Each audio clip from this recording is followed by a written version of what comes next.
Welcome to Spirits Podcast, a boozy dive into mythology, legends, and folklore. Every week, we pour a drink and learn about a new story from around the world. I'm Amanda. And I'm Julia. And Amanda, you are probably familiar with the song Chestnuts Roasting on an Open Fire. Yeah. Jack Frost nipping at your nose. Now, Amanda, who is this man? Oh. Why is he being so intimate with me? It's a great question, Julia. I imagine a sort of like adult to an infant leaning down and being like, boop, boop, got your nose. Oh, I don't like him as an infant. That scares me for some reason. No, he's the adult. We're the infant. Oh. And I am picturing an anthropomorphic snowman, and I don't know where that comes from. I'm almost certain I can tell you where that comes from, Amanda, and it's that in 1998, there was a family comedy movie starring Michael Keaton in which he is a sort of like absent father who dies in a car crash during a snowstorm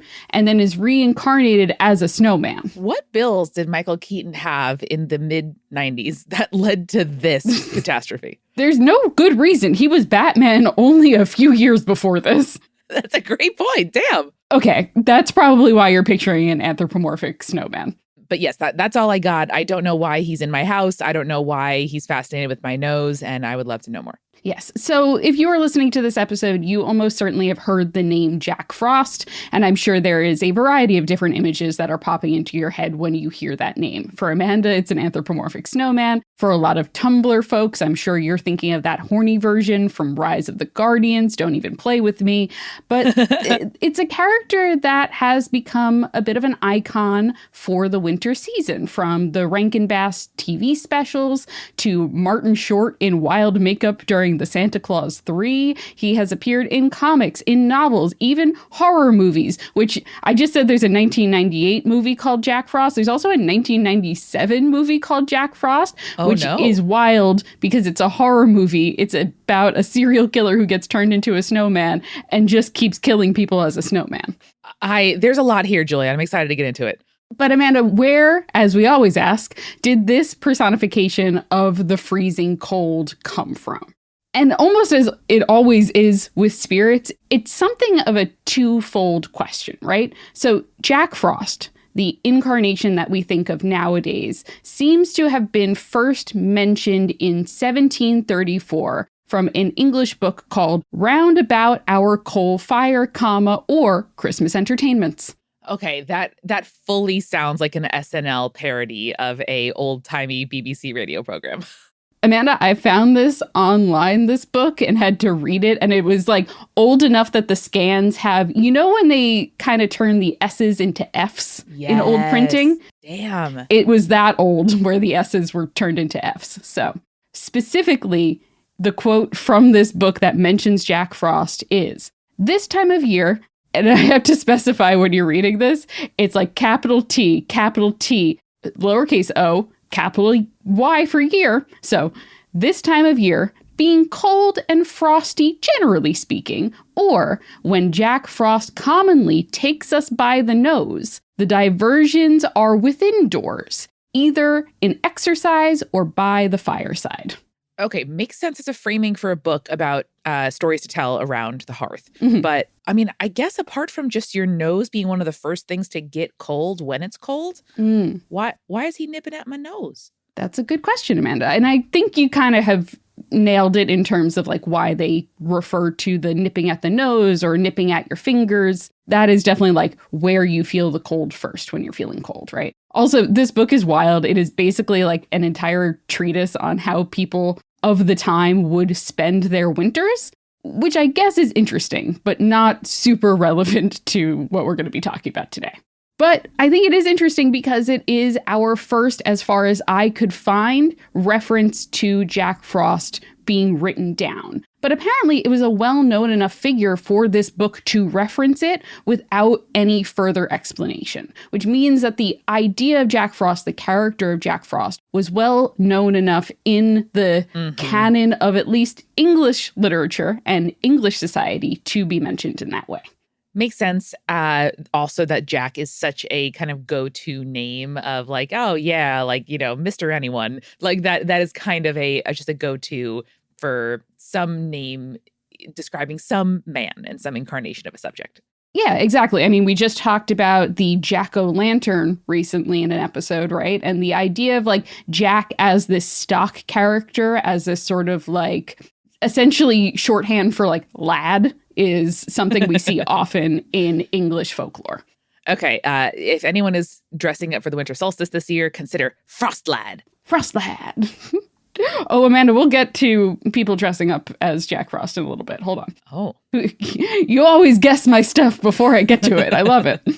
So what I think is really interesting, too, is in certain adaptations of the Jack Frost terminology, story, definition, he is basically the person that leaves those sort of like frosty fern-like patterns on windows on cold mornings. You know what I'm talking about? Like when you see frost on a window and it has kind of spread out in an almost plant-like shape. Beautiful. Looks almost like a snowflake when you zoom in on a microscope. Exactly. And actually, I was reading into this a little bit too, where like that is not as common on windows nowadays because now we do double pane windows instead of single pane windows. Oh. Fun fact. So there's less of the evidence that Jack Frost is visited on windows nowadays than there used to be. Maybe we all just collectively got better at anticipating the got your nose of it all. Yes. And as you pointed out, Amanda, the got your nose of it all, the nipping at our extremities is sort of the sign of Jack Frost visiting. But despite the mention that we get round about our coal fire or Christmas entertainments, it really feels like Jack Frost was a household name, right? But then after this, he sort of all but disappears from literary references until, do you want to guess when Jack Frost makes an appearance again? Like most things, I'm just going to guess after World War II. Not quite. It's the other thing in English literature, which is the Victorian era. The Victorians, looking back at the past and saying, wasn't it better? Wasn't it better? Yeah, exactly. So suddenly he is back in the spotlight during the Victorian era. So he is mentioned, this is not in chronological order, but just order of what I think is interesting. So he's mentioned in a 1873 children's book by author Margaret Canby called Birdie and His Fairy Friends. And he is specifically mentioned in a short story within that called The Frost Fairies, where Jack Frost is considered the king of the winter spirits. Adorable. Would you like to hear a little section from that book? Julia, you know that I'm going to see Wicked tonight. Of course I do. Hell yeah. Okay. King Frost, or Jack Frost as he is sometimes called, lives in a cold country far to the north. But every year he takes a journey over the world in a car of golden clouds drawn by a strong and rapid steed called North Wind. Wherever he goes, he does many wonderful things. He builds bridges over every stream, clear as glass in appearance, but often strong as iron. He puts the flowers and plants to sleep by one touch of his hand, and they all bow down and sink into the warm earth until spring returns. Then, lest we should grieve for the flowers, he places at our windows lovely wreaths and sprays his white northern flowers, or delicate little forests of fairy pine trees, pure white and very beautiful, like referring to the frost on our windows. But his most wonderful work is the painting of the trees, which look, after his task is done, as if they were covered with the brightest layers of gold and rubies, and are beautiful enough to comfort us for the flight of summer. Gorgeous. Man, who wrote this? This was Margaret Canby. There you go. Beautiful. What a poet. I also really like this addition that Margaret mentions here, where it's not only just him being frost and cold winter time, but also he's the one that helps bring on the autumn colors as the cold begins. Isn't that beautiful? So cute. So pretty. I love it so much. All right, I have one more reference for you here, Amanda. This is from 1875, where he was memorialized in a poem by Charles Sangster called Little Jack Frost. And Amanda, it's been a minute since we've had a poetry corner, so I wanted to provide for you. I love a poetry corner, Julia. I'm inviting you in. This sort of imagery is making me think of our poetry corner this time as like one of those little bump out like window seats that's shaped like a U, where it is all exactly. It's like corduroy or velvet, like some cozy fabric. We got some blankets. There's maybe a cat in a corner, and we can snuggle up under like a big knit blanket. That is my absolute dream. I just want a window seat reading nook. It's my goal in life, really. I know. All right, here is the poem called Little Jack Frost. Little Jack Frost went up the hill, watching the stars and the moon so still, watching the stars and the moon so bright, and laughing aloud with all of his might.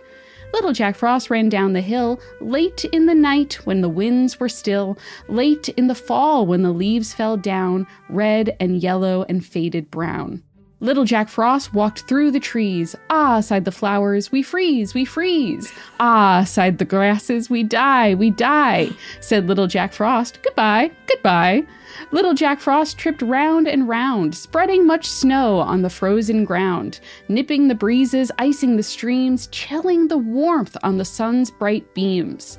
But when Dame Nature brought back the spring, brought back the birds that chirp and sing, melted the snow and warmed the sky, Little Jack Frost went pouting by.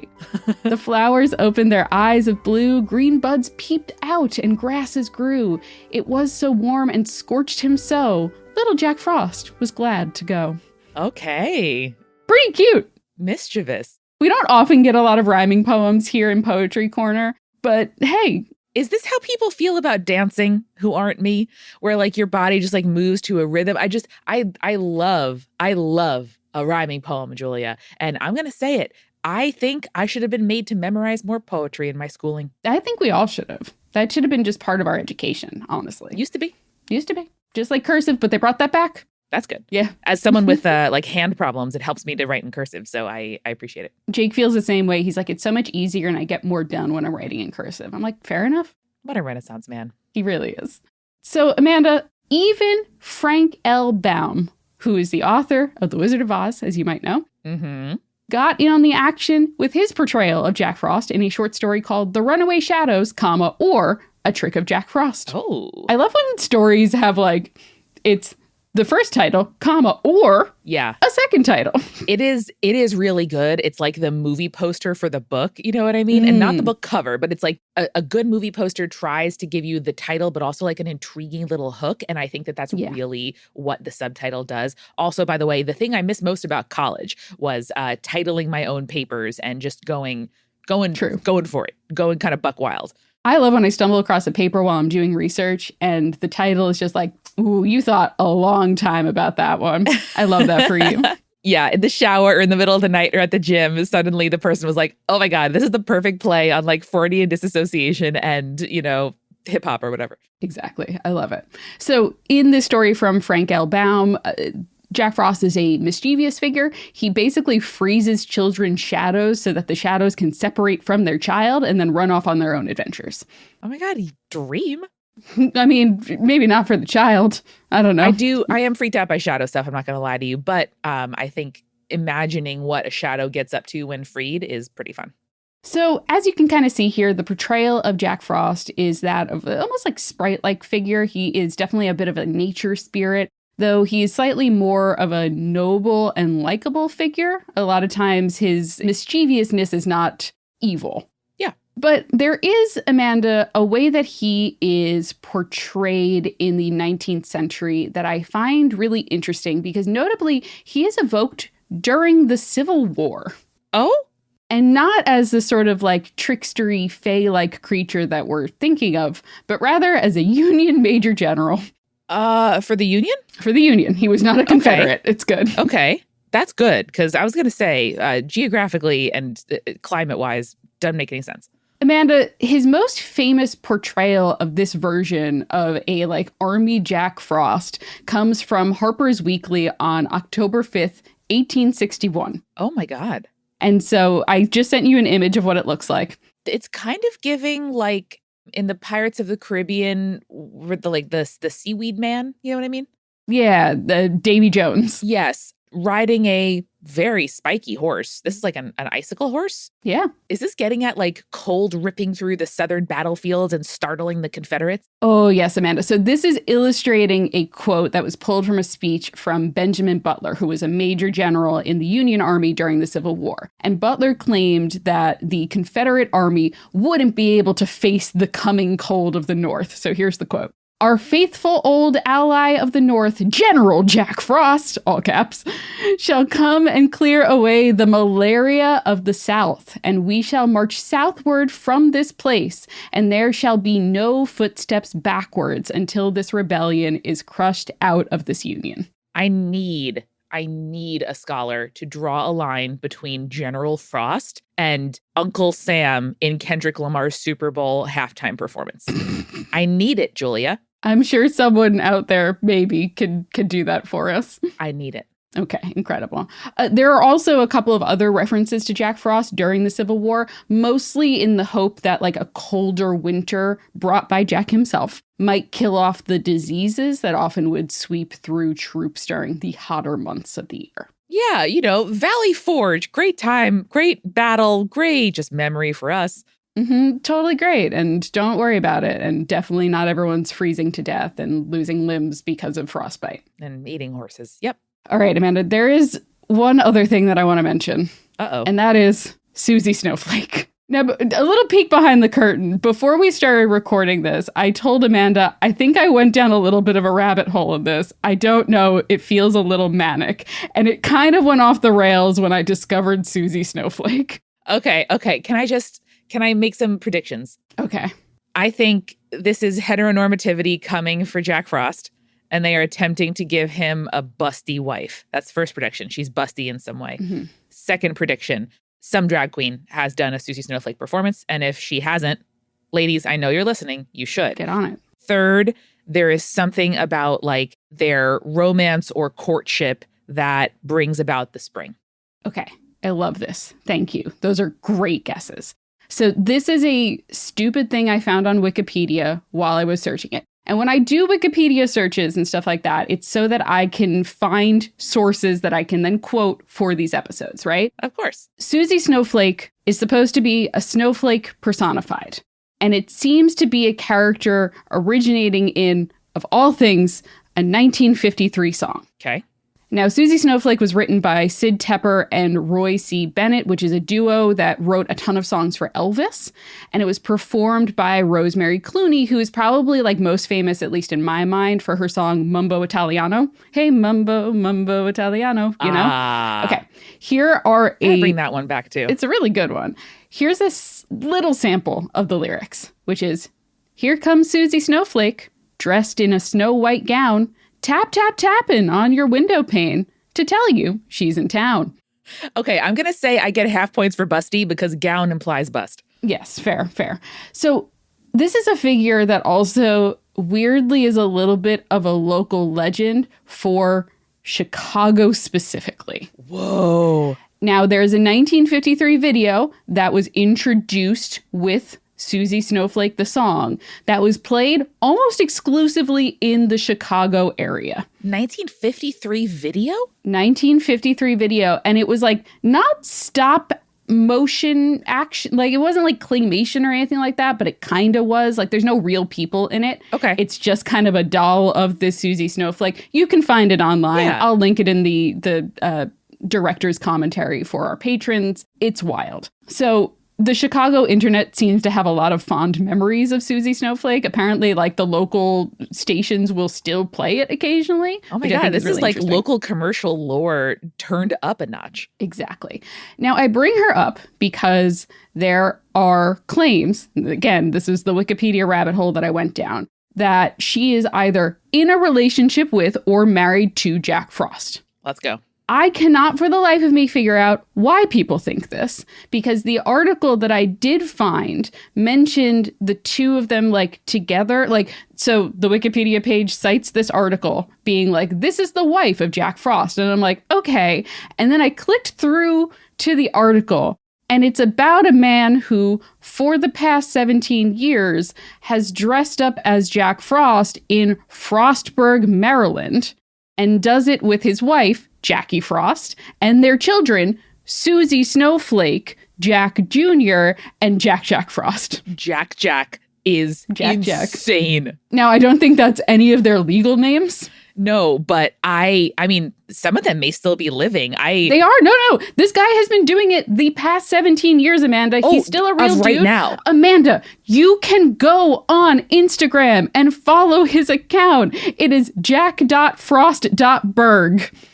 Incredible BRG. It's not even like a Chicago thing. That's the weird part. It's in Maryland. Oh my God. He's in full makeup. Yeah. And he does it every year with his 3 children and his wife. God, that's so cute. Wait. Yeah. He needs more followers. Last time I checked, he only had like 650 followers. Apparently he and his wife had a collab with someone for the Up Faith and Family over-the-top Christian television network. Julia, he has 675 followers. We can get him to 1,000. I think we can get him to 1,000. Multitude is following him right now. He's going to have some questions, but we are following him right now. If you follow him, let him know we sent you. Say Spirits Podcast sent me, and folks, I'm just going to tell you right now, a collab is not off the table. I don't know. We'll see. Oh my God. You'll also remember earlier I said the origin of Jack Frost is kind of twofold, right? Now that we've talked about Jack Frost as the modern understanding of it, a lot of like what we talk about on the show, there is a deeper origin, a deeper meaning behind this, and also of different variety, right? So we might have the name Jack Frost, but that is just one name of the various personifications of winter that we can find around the world. Now, Jack Frost himself is a variation of the trope of Old Man Winter. Mm-hmm. Now, there are several different versions of Old Man Winter, since he himself is just like this personification of winter. You'll find quite a few representations of winter around the world that show winter as an older man who essentially, like, he'll often be able to freeze the world with just one touch, as we mentioned with Jack Frost, or his breath, he can blow cold into the land with his breath. Mm-hmm. One of the versions that I think has sort of shaped Jack Frost as we know it is perhaps the Russian tale Morozko, or Father Frost. Ooh. He is a Slavic spirit which predates Christianity's spread into the region and is the personification of winter. Everything we're going to be talking about from now on is just going to be the personification of winter or cold. So, and absolute makes all the sense in the world that Russia would be one of the prime examples of this. Exactly. So in modernity, he is often tied to Father Christmas or Santa Claus. If you see the modern portrayals of him throughout Eastern Europe, you would be forgiven for mistaking him for Santa, honestly. So traditionally, he wears a long fur coat, colored usually red. Sometimes it's blue, sometimes it's white. He wears a round fur hat and almost always has a long white beard. He's got a few bonus features that make him stand out from Santa, such as his magic walking stick. Oh. And he also rides a sleigh that is known as a troika, which is driven by harnessing 3 horses all next to each other, rather than like when I traditionally think of Santa, it's the reindeer in like doubles, but along 2x2. Yeah. 2x2, but along. Or 2x4, I guess. How many? Well, it's Rudolph in front, and then it's like 4 sets of 2. Oh, she's counting the reindeer. Yeah, there is 8. There's 8. I just had to list them off like I was in, what's the fucking movie? Jingle All the Way. Yes. I don't know if you've seen that one, Amanda. It's pretty funny. Yes. Our friend Nara made sure that I saw it, and it was astonishing. Excellent. Okay. Rather than that version of the sleigh, he uses the troika. He is interesting because he lost favor briefly around the Russian Revolution. I mean, yeah. Because he was essentially associated with Christmas, and they were like, we're not a fan of that anymore. Yeah, to put it mildly. Yes. But he gained favor back pretty quickly because he instead became linked with the Soviet New Year celebrations. Nowadays, you can find Father Frost around December time, especially around the New Year, where he will make appearances at children's parties and distribute presents. And I love this little fact, Amanda, because he'll even, on occasion, do quote-unquote battle with Baba Yaga, who is said to steal the gifts from the children. Let's go. I am also fully picturing the feet of the Baba Yaga chicken house in like those little dog booties to protect their peats from the snow. Oh no, that's so cute. Yeah. Oh, but All they're right, also artists of spirits, get on it. but they're also the like toe sandals at the same time. They It's have to really be toe cute. sandals. They Yeah. have to. She can't just like step awkwardly like a dog that has never been on snow before. There you go. There you go. Now, Amanda, there is even a Russian fairy tale that focuses on Father Frost, which is also known as the story of King Frost, which was collected and translated by Alexander Lang, who you might know as the like Book of Fairies, the colored Book of Fairies books, you know, like the Yellow Book of Fairies and et cetera, et cetera. Now, in the story, a woman has two daughters. She has a daughter that she loves, who is her birth daughter, and she has a stepdaughter that she hates. Man, people have been really rude to stepkids for a long time. Damn. Yeah, and to step parents, Yes. you know, it's one of those things where like we're just mean to step family in general. Now, one day, the woman tells her husband that he has to take this hated stepdaughter, which is the husband's own birth daughter, by the way, out into the wilderness in the middle of winter and tells him to leave her there to die. Huh. He's like, I really don't want to. She's like, that sucks. Do it anyway. And he's like, okay. Damn. So he takes the girl into the forest. He leaves her at the foot of a tree in the middle of the forest. And she, you know, weeping there, bemoans her circumstances. But while she is there, she is found by Father Frost, or King Frost, who is described as, quote, springing from tree to tree and cracking his fingers as he went. Now, I really like this detail because if you've ever like been in a forest during a deep freeze when it's very cold, you can kind of hear the cracking of the trees and stuff like that. And I think that's such a great description. It's very evocative. Oh, exactly. Yeah, all of the cellulose, all of the parts of the trees and foliage that typically bend and sway in the wind are instead rigid because all the water is frozen. And it's such a beautiful little symphony. When King Frost reaches her, he asks her, "Are you warm?" And she's like, Bitch, no? "No." She says, "Yes, I'm warm." And she lies. And she's like very politely telling him, "Yes, I'm totally warm," despite the fact that she is freezing and shivering. And he asks her 3 times. And each time she's like, "I'm so warm." And as he gets closer and closer, his like breath starts to freeze against her skin and all of that. And she's like, "I'm so warm. I'm so good." But Amanda, because she was so polite and she didn't complain about the cold in his presence, he takes pity on her. He wraps her in fine furs. He covers her in blankets. And then he gives her a chest full of beautiful jewels and rich clothing. Oh. And then he takes her on his sleigh, which is driven by 6 white horses, and returns her home. Jesus. And she says, hey, go fuck yourself, parents. I'm out of here. So meanwhile, the wicked stepmother is like, "Husband, you know what? It's been long enough. Why don't you go back into the forest and collect the body of your daughter?"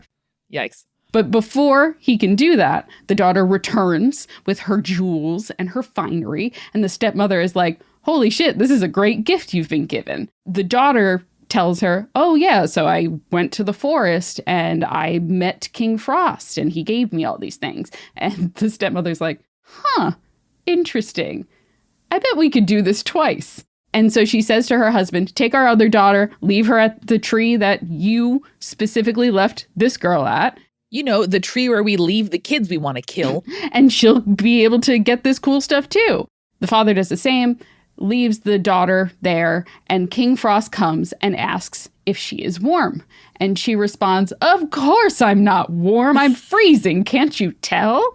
And so her responses are so rude that Father Frost is enraged and freezes her to death with a crack of his fingers. Okay, number 1, the biggest little sister energy I think we have ever encountered here on Spirits, Julia. Of course I'm not warm. What are you talking about? It's freezing out here. Second, that is a rough deal for that kid. Yes. So when the girl does not return, the stepmother goes out to seek her. And when she finds her body and embraces it, she too is frozen to death, leaving only the quote unquote good daughter and her father to live their life of riches together. Sad for half that family.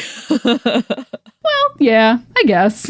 Damn. The people got what they deserved kind of thing, you know? Yeah, that's fair. Now, Amanda, I think this is just one great example of the personification of winter that might have helped inspire the Jack Frost as we know him now. And I want to dig into several more, but first, we gotta grab our refill. Let's do it. Hey everybody, it's Amanda, and welcome to The Refill, where I have a beautiful new and welcoming back class of patrons to thank. Thank you very much to our newest patron, named aptly Secret Admirer, and to those who have upgraded to annual pledges, Peggy Pegs, Lyle, and Rico Like. So happy to have you back. All of you have upgraded to annual, and we are so thankful. We really, really appreciate it. And it's awesome that you took advantage of our 30% off sale there at the end of November. So we are excited to lock in for another year of spirits, another year of your support. Can't wait for you to see what we have cooking up. Thank you as well to our supporting producer level patrons, Alicia, Hannah, Scott, Ann, Matthew, Lily, Rico, Like, and Will, and our legend level patrons, Audra, Bex, Chibi Yokai, Michael, Morgan H, Captain Jonathan, Malachi Cosmos, Sarah, and BM Up Scotty. If you would like to join these fine folks and get things like ad-free episodes, director's commentary on each episode, Julia and I put together, mostly Julia, an entire list of like additional thoughts and links and things that we didn't get to in the episode itself for you to enjoy. Again, ad-free recipe cards, bonus urban legends every single month. You have a wonderful tarot reading coming up for the winter solstice. It's a great time to join at patreon.com/spiritspodcast.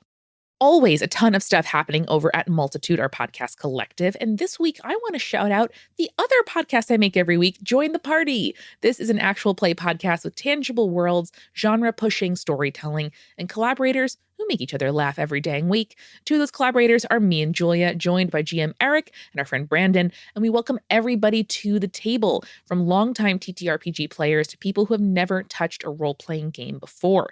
I was somebody who had never played Dungeons and Dragons or Masks or Kids on Bikes or any of those games when we started Join the Party almost 8 years ago.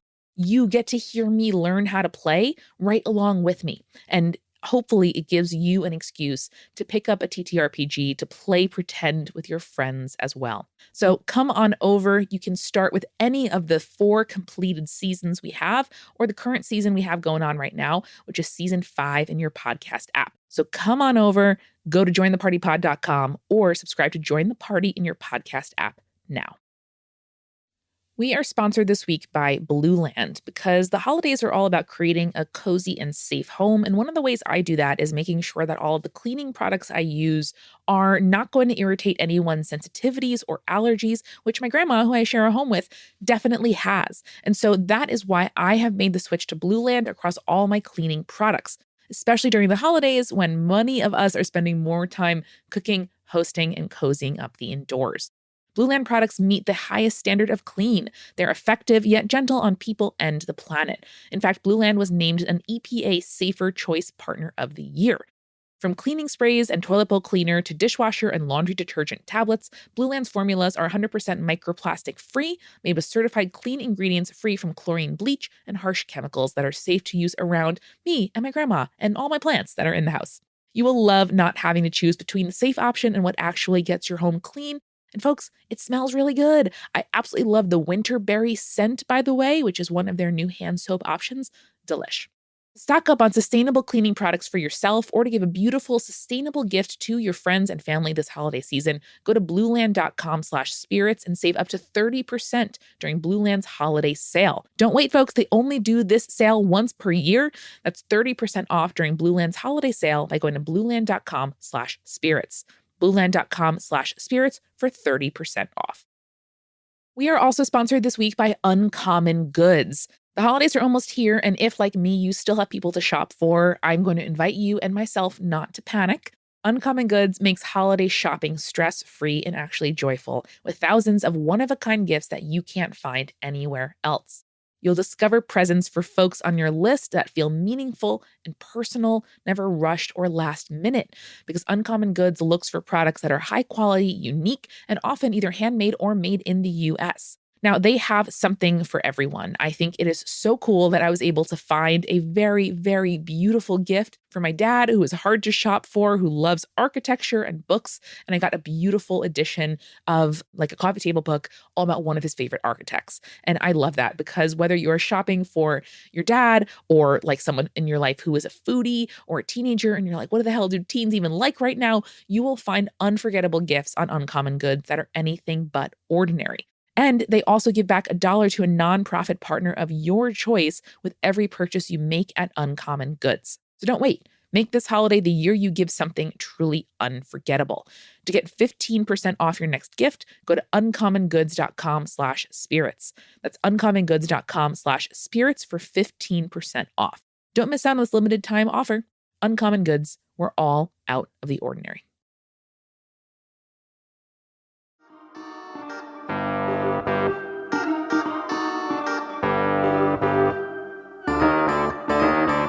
Now, Amanda, we are back, and if you search for a Jack Frost cocktail on the internet, chances are you're going to find like a cocktail that, for whatever reason, has coconut and blue curacao. And like, I get it. It's blue, and blue reads cold, sure.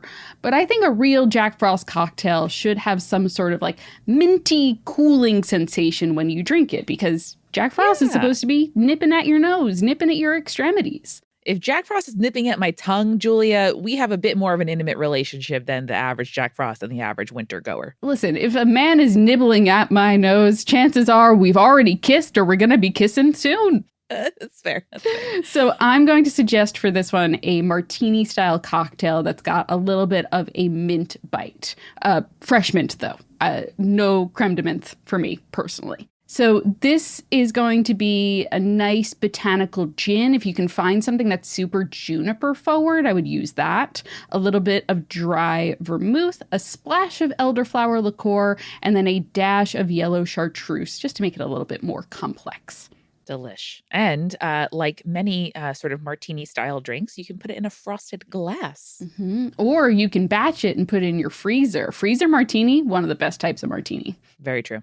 Now, we've gone through a couple of winter spirits, including, of course, Jack Frost. But let's talk about a few more that I think are worth mentioning. We've talked a decent amount about Old Man Winter. And part of that in more modernity comes from the portrayals of a Greek god, Boreas. Oh, like Aurora. Exactly. So this is the god of the north wind, the cold winter wind, and storms that come out of the north. And of course, he has 3 other wind siblings, which are Eurus, Notus, and Zephyrus, because the 4 winds in the 4 cardinal directions. Gotcha. And of the 4 winds, he is viewed as the strongest and the one with the most temper. Mm-hmm. But most importantly to us, he's normally depicted as a winged old man. Okay. Wait, winged? Winged, because he's flying through the air. Oh, yeah. Yeah. Now, because you put the Santa Claus in my imagination, I am imagining that one old head who played the Tooth Fairy. That one old head who played the Tooth Fairy. In the Santa Claus movies. Oh, yeah. He's like... Little baby wings. He's a real that guy. He's like a dentist, but also he flies. Yes. Okay, yes. Cool. So that is Art Lafleur. Okay. That guy. Okay, cool. Mickey Rourke type. He is kind of a Mickey Rourke type. You're absolutely right. So he blows his wind, though not out of his own mouth, but rather through a conch shell, and has a billowing cloak that flies out behind him. Again, because he's wind, right? Makes sense. Billowing cloak. He is the son of Eos, who is the personification of the dawn, and her husband Astrius, who is basically just associated with the stars. He's a minor star deity. And according to Herodotus, he lives in a land called Hyperborea, or beyond the north wind. Now, despite the fact that it is said that this is the most northern part of the known world, the Hyperboreans were protected by Boreas, so their lands were blessed by him, and as such, they were sunny and temperate rather than freezing cold. That's amazing. I am also, Julia, I just have to acknowledge it or else it will distract me for the rest of the episode. Can you imagine how good Herodotus would have been at Tumblr? He would have been so good. Can you imagine the world-building fan fiction that this man would add to every reblog? That man is just creating like 10K word world building, like headcanon documents constantly. Like in tags. Yes. In tags. In tags. And you're like, please just put these in a post. I can't read this. Yeah. I keep having to click see more, see more. Please. Herodotus for me. So this land was seen as a paradise where citizens were completely happy and lived particularly long lives. And I kind of like that for him. Like, even though he's seen as like the grumpiest, you know, the quickest to anger, he gives these people a really nice life and they live for a really long time. And I think that's really beautiful. I am a big fan of the like grumpy ruler who nevertheless has good morals and, you know, make sure that we're all okay. He has a bunch of super interesting stories, but I'm going to share one of my favorites, which is when he and Helios got into an argument over who was the strongest. And so they made a wager. Whoever could get a passing traveler to remove his cloak would be considered the strongest. Oh. So Boreas goes first. He's blowing his cold wind at this man, but no matter how hard he blew, the man would just wrap the cloak tighter around him because he's cold, right? And then Helios went after that and showed the sun brightly above him, and the traveler, beginning to overheat, removes the cloak, which gives Helios the victory. What a folkloric anecdote. I love that. Isn't that great? I think that was an Aesop fable in particular. It's like work smarter, not harder, you know? Mm-hmm. Exactly. Now, at this point, we've talked a lot about Old Man Winter, but Amanda, how about Mother Frost or Grandma Frost? Ooh, new character enters. Exactly, because there are several personifications of winter that are characterized as women rather than men. I would love to learn about them and kind of judge how busty they are. Let's start with one of my favorites, which is Cailleach. So Cailleach, also known as the Queen of Winter, she is mentioned in both Irish and Scottish folklore. And she was said specifically to have created the landscape of Scotland, but more frequently she is associated with storms and winter. And she is sometimes referred to as a divine hag, which is basically what the translation of her name means. Absolutely same. Hey, goals. Absolute goals. So like I said, she created the landscape of Scotland because she, as a giantess, strode across the land and accidentally either dropped a bunch of rocks from her basket, or she was said to more purposefully create the land by wielding a hammer that helped shape the hills and the valleys. Gorgeous. Isn't that cool? Also just love a hammer-wielding woman. I'm just going to put that out there. So she is described particularly by the folklorist Donald Alexander Mackenzie as being a one-eyed giantess with white hair, dark blue skin, and rust-colored teeth. I can think of several people who would be excited to get stepped on by that lady. All of Scotland, apparently. All of Scotland as a like submissive lover boy makes sense to me. She is said to be the opposite to the summer goddess Brige, ruling the land during the winter months from Samhain to Beltane. Cool. Now, during these months, she does a bunch of winter activities like herding deer, fighting off the spring, freezing the ground with her staff, right? And it is said on the winter solstice, the longest night of the year, she will visit the Well of Youth, which allows her to grow younger throughout the winter season. One of my favorite stories from her, Amanda, is it is said that on the west coast of Scotland, she ushers in the winter by washing her belted plaid or great plaid in the Gulf of Corryvreckan, which is pretty well known even to this day for its very famous whirlpool. So cool. Now, it is said that it takes her 3 whole days to wash her plaid, and as she does, the first storm of winter builds with it. And when she finishes washing it, her plaid is now pure white, and the first snow of the season covers the land. Isn't that gorgeous? I love that. It's such a cool story. Also reminds me of, this is not quite the same, but there is this video that I'm sure you've seen online of like a Scottish man wrapping his kilt and a woman wrapping a sari. And they like show the kilt and the sari, like each of them is, 30 yards long, like stretched out on the grass. It's so cool. It's so cool. I almost went down a bit of a rabbit hole too, finding out the different types of plaid and kilting. And I was like, so what's the difference between this one and this one? And I just don't have the time to talk about it here on the podcast. Would do a mythology of kilts episode, though. Oh, I feel like I would want to do more of like an anthropological, sociological angle on that rather than like the actual folklore around it. But I'm going to look into that. Sign me up. Another version of an older woman representing winter is Frau Hole, or Old Mother Frost. So as you can probably guess from the name, she is a Germanic figure, one who might have originally been associated with the Scandinavian Hulda, which we've spoken about on the show before. These are essentially forest spirits, usually beautiful women, but they have a distinctive inhuman feature like an animal's tail or a hole in their back, like a tree that's been hollowed out. Yep. Still would, Julia. Still, fair enough. Fair enough. However, it's more likely that she was inspired by the goddess Perkta, who is an alpine goddess whose name means the bright one. Now, she is a goddess with two forms. One where she is beautiful and like has skin white like the snow, which is a nod to her name, the bright one. And another one where she is elderly and a little bit more crone-like, I would say. Nice. Now, she would roam the countryside in the middle of winter and would enter homes where she knew that the young children and servants were well behaved and had worked hard all year round. And then she would leave them a small silver coin in their shoes. Ideal. Yeah. Listen, winter gift-giving holidays are kind of like the through line for a lot of these. We need something to get us through that long, cold darkness. Exactly.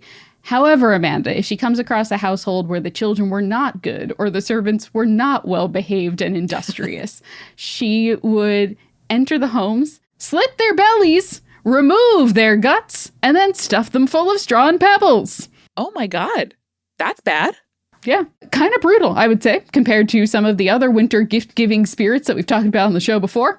Even Krampus has only beaten people. Yeah, exactly, which can be fun depending on your persuasion. Or like a lump of coal in the stocking is like, okay, sure, it's not a silver coin. Okay, whoa, fine. I still have my belly. Jeez, yeah, no, it's bad. It's bad.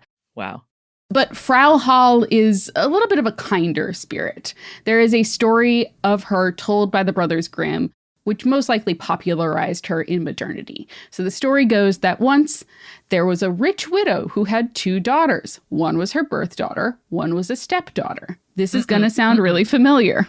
Yep. Her birth daughter was lazy and spoiled, while her stepdaughter was kind and hardworking and was forced by her stepmother to do all of the household chores. Classic. One of those chores was spinning thread.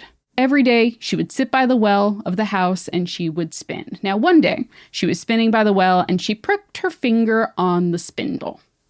Kind of a classic fairy tale moment there. Indeed. Now, to wash away the blood, she leaned over the well, but as she did so, the spindle fell from her hand and sank deep into the well. She's like, ah, shit. So she goes to her stepmother to tell her what happened. And the stepmother tells her, you must go and fetch that spindle, saying, since you let it fall in, you have to fetch it out again. I do think all fairy tales would be improved by just making sure that a character at some point says, ah, shit. Ah, shit. Yeah. So the girl goes back to the well and isn't exactly sure what to do, but knowing she has to go and get the thing back, she decides to jump into the well. Oh, girl. Now, as she jumps into the well, the story says she loses her senses. Essentially, she blacks out. Yeah. And when she wakes up again, she finds herself in a beautiful meadow, Amanda. The sun is shining. There are thousands of flowers all around her. And she begins to explore. And as she does so, she comes across an oven in the middle of this meadow, full of bread. Whoa. And the bread calls out to her and says, oh, take me out or I'll burn. Okay. Yeah. So she does that. She uses a baker's peel. She removes all of these loaves out of the oven and then sort of piles them there and leaves them there. Yeah, they're just like, okay. She's like, okay. Thanks. And then she moves on and she finds a tree that's full of apples. And the tree calls out and says, shake me. All of these apples, they're ripe. Why is she doing housework even in her fantasy? I don't know. So again, she does that, Amanda. She shakes the tree until all the apples fall out. She gathers them. She puts them in a pile and she leaves them there. She continues on her way. Finally, she comes across a house and sees an old woman inside looking out at her. And she is startled because she's like, this woman is weird. She has very large teeth. Oh, weird. But before she can run away, because she's a little scared by this woman, the woman calls out, don't be afraid, my dear child. Stay here with me, and if you do my housework in an orderly fashion, it'll go well for you. Only you must take care to make my bed well and to shake it diligently until the feathers fly, and then it will snow in the world. Wow. I didn't. Okay. Wow. Mm-hmm. Sometimes folklore takes you by surprise. Yes, sometimes it does. So the girl thought, this woman seems kind, so she agrees. She starts doing the chores. She takes care of everything to the satisfaction of this old woman. And finally, she shakes the bed so vigorously that the feathers fly around the room like snowflakes. And this is why, Amanda, in Germany, they say that when it is snowing, that Frau Hole is making her bed. Aw, that's really cute. This is not the end of the story, though. So the old woman, satisfied, she tells the girl, hey, my name is Frau Hole, and if you would like to have a good life, essentially, you can stay here with me, and I will give you no angry words, and you will have meat for every meal. Hey, Julia, that's pretty good. Pretty nice. And this girl, not happy with the life that she had left behind, agrees to that. But after some time of staying with Frau Hole, she becomes a little sad. And she's like, I don't even know what's wrong with me. But then before long, she realizes that she's homesick, even though the life that she has here is 1,000 times better than the life that she left back behind at home. Very relatable. Something about the comforts and the disappointments you knew still strike home. So she came to Frau Hole and tells her that she missed her home. She has to return. And she tells her, listen, since you served me so faithfully, I'll take you back home myself. Aw. So she takes the girl to the gates of her home, and as she passes beneath the gates, a rain of literal gold starts falling from the gates, sticking to the girl's skin. And this is the gift from Frau Hole for being so industrious. Oh, thanks, Frau. And then with these riches, she also returns the spindle that the girl had lost. She's like, yeah, I'm up several thousand pieces of gold, but there's the spindle. So you don't want to come home with no spindle when your evil stepmom was like, you got to get that spindle back. Yeah, returns 3 years later with the spindle. There you go, bitch. Exactly. So she returns to her home, and when her stepmother and stepsister see her covered in gold, they're like, welcome back. This is great for all of us. Yeah. So the girl tells her stepmother how she came across such riches, and the stepmother is determined to have her own lazy daughter do the same thing. No, don't chuck the stepdaughter. Don't chuck the daughter down the well. Don't do it. So she sends her daughter down the well. She has her prick her finger on the thimble. She drops it in the well. She jumps in after it. Now the girl finds herself in the same land that her stepsister had found. She doesn't remove the bread from the oven. She doesn't shake the apples from the tree. And when she gets to Frau Hole's home, she forces herself to do the chores given to her because she's like, I know I'm going to get gold out of this. This will be great. Tough. However, that's only the first day. And as more and more days go on, she becomes lazier and lazier. And she doesn't do the tasks that this magical woman asked for in the way that she asked for. Listen, her stepsister is doing all the chores. I don't even know if she knows how to do these chores. Exactly. And so then it gets to the point where the story is like, she doesn't even shake the bed well enough that the feathers fly and it snows on the land. It's a warm winter. Now, this pisses Frau Hole off pretty considerably, and she dismisses the girl from her duties and leads her back to the gate. As the girl passes through the gate, however, instead of gold, pitch rains from the sky, coating the lazy girl. And when she returns home, she is covered in it, and it does not come off for as long as she lives. Fucking brutal, Julia. What a good story. It's pretty brutal. Now, I also really like this story because a lot of the Grimm's fairy tales, they are, fairy tales in which there's a moral and that's about it. But this one is really interesting and a little bit unique among them because it's also an origin myth. It tells us why it snows, right? And also ties Frau Hole to snow and winter. And she is historically then been tied to the days around the winter solstice. So in modernity, post-Christianity coming to the rest of Germany, she ends up showing up around the 12 nights of Christmas or around Advent, right? Cool. Now, there's one more version of the story or version of Frau Hole that I want to share with you. And this is tied to spinning. So we kind of have a little bit of the spinning angle from the Grimm's fairy tale. But also this character has a little more like Perkta vibes in terms of the gifting and whatnot. So this is the Spillehole.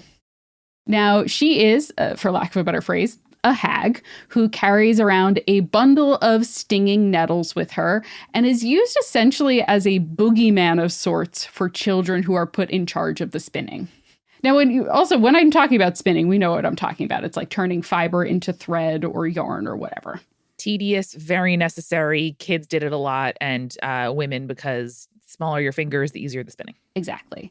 So Hole, much like her sister spirits, the ones she's associated with, is associated with the winter months, where she goes from house to house to make sure that the children and the spinsters are doing their job industriously, but also she doesn't want them to be spinning in the evenings, which is interesting. I like this because it's kind of like a anti-burnout angle a little bit.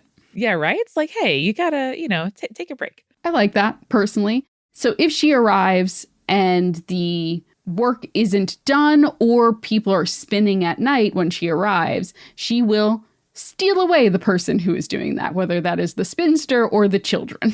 Okay, this sounds like a very smart piece of folkloric technology to be like, honey, I can't keep spinning until I fall asleep. If not, my soul will get taken, and then who will do the spinning? Exactly. That's not good. Not even the soul, just fully kidnapped. Yes, that's true. But Amanda, if the work is done, she will leave behind a nettle, which doesn't seem like a good gift compared to the silver coin in your shoe. But one of her magic nettles will actually banish misfortune from the house for an entire year. I'll take that. She's also said to bring snow with her when she peeks into homes to check on the spinning. So she's like kind of the rolling snowstorm that comes in. Or rather, if there's a snowstorm coming in, you're like, we have to finish the spinning because Hole is here. Mm. Now, Amanda, there are some other winter spirits out there. And if you have a favorite listening to this episode that I didn't mention, please feel free to share it with us. I think I could probably do another one of these next year if I really want to. But the next time that you step outside and you feel that like nipping of cold at your fingers or your nose, it might not just be Jack Frost. It might be a whole plethora of gods and goddesses that are bringing the winter chill with them. I am absolutely entranced by this episode, Julia. Great job. And by the way, friend of the show, Yvonne Pliss, born in the USSR, gave me deep lore about father and grandfather Frost, his hot daughter, the Snow Maiden. And I didn't mention the Snow Maiden. Concludes with a educational Russian language cartoon involving a wolf and drag. So if you're not a patron of spirits, go to patreon.com/spiritspodcast, where these links, including a video, will be in your director's commentary. Incredible. And Amanda, the next time you feel a chill in the air, remember, stay creepy. Stay cool. Later, Saters.